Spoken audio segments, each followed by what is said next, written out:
So ayun, mayroong problema. So October pa bubuksan yung airport dito. Wala namang construction na gagawin and wala namang problema. Ayaw lang nila pabuksan talaga yung airport for those local people here who want to departure or arrival here in Cotabato City, Mindanao. Just they go in Jensan or in Davao or other part of Mindanao, how to go to Manila, like that. And there's an interrogation going on right now because there's a war from Luzon, Visayas, Mindanao, and international.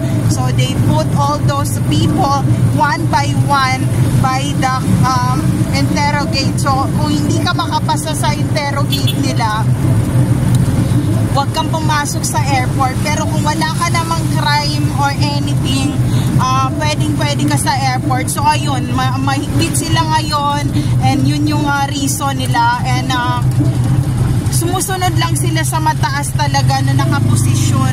Who's here in charge right now, personnel here and the government of Mindanao and also in Luzon, Visayas, Mindanao, and international for those people. So ayun, ingat kayong palagi, mababless tayong lahat, mawawala rin tong kaguluhan na to. Nagsimula lahat tong kaguluhan na to nung nagkaroon ng COVID. Hanggang ngayon, hindi na natin makita yung mahal natin sa buhay.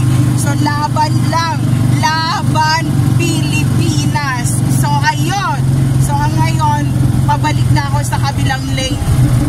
Papunta naman tayo sa kabilang lane. Magbabas ako and sobrang hirap magbas. Ang daming checkpoint ng binababaan. One by one pinapababa ang checkpoint.